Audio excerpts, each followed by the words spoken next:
इसके पहले भी मंत्री थे तो आए थे। दोबारा सरकार में मंत्री बनने के बाद पहला काशी आगमन हुआ है, क्या कुछ कार्यक्रम है वाराणसी में? देखिए, वाराणसी में जो हमारा कार्यक्रम है, आज हमने सेवापुरी, रोहनिया और उत्तरी में आज हमने कार्यक्रम रखा है।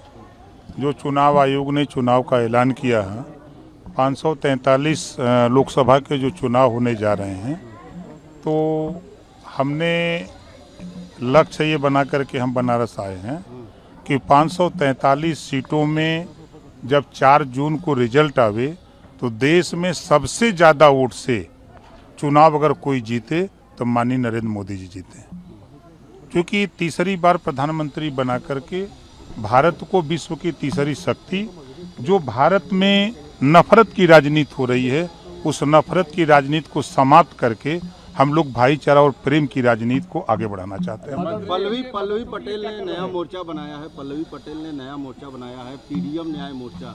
इंडी गठबंधन से वो अलग हो गई हैं। वो कह रही है कि मंत्री जी ये देखिए, एनडीए के सामने कोई मोर्चा टिक नहीं पा रहा है।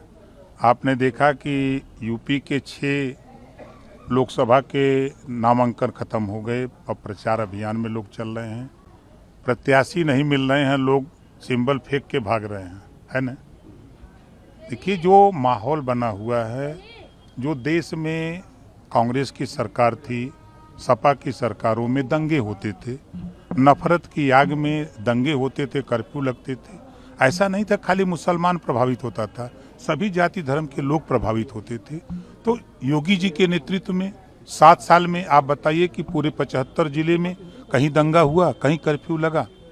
एक अमन चैन से सब लोग रह रहे हैं, चाहे हिंदू हो, मुसलमान हो, सिख हो, ईसाई हो, जैन हो, फारसी हो।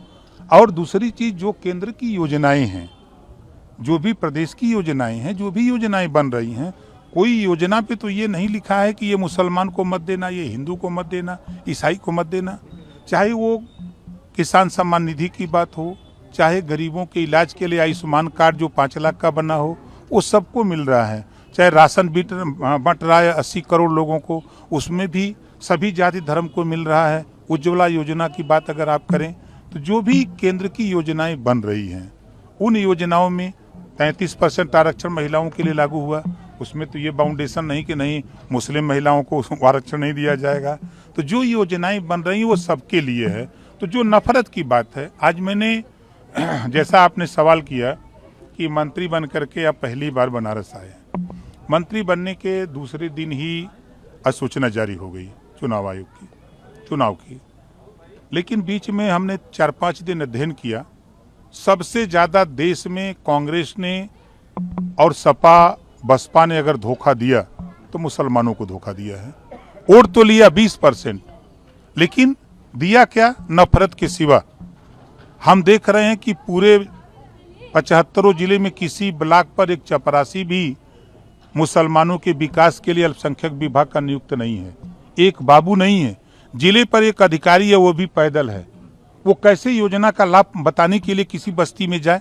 किसी मुस्लिम बस्ती में अगर उसको जाना है तो पैदल जाएगा, वो जाकर के फिर दरी बिछावे, चौकी लगावे, लोगों से कहे।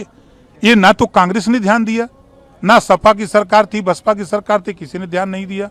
आज जब मैं उसको अध्ययन कर रहा हूं तो मोदी जी, हम तारीफ की बात नहीं कर रहे हैं, मोदी जी ने एक ऐसी स्कीम ले आए कि जो मदरसे हैं उस मदरसों में सामान्य शिक्षा लागू हो। हाई कोर्ट ने फैसला दिया कि मदरसों के संबंध में मेरे पास विभाग है। मैंने कहा भाई आप जाओ, कोर्ट का दरवाजा खटखटाओ, हम आपके साथ हैं, हम पूरी मदद के लिए तैयार हैं।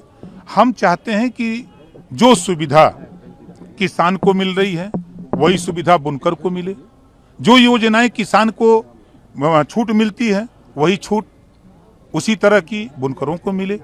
जो सुविधाएं केंद्र और प्रदेश सरकार की हों, उन योजनाओं का लाभ सबको मिले, यही हमारा मकसद है। विभाग मिला है पंचायती राज, प्रधान जी लोग बहुत खुश हैं, ऐसा देख रहे हैं। और जिस दिन से अल्पसंख्यक विभाग हमको मिला है तो मुसलमान भाई भी खुश हैं कि एक मजबूत नेता के हाथ में कमान गई है,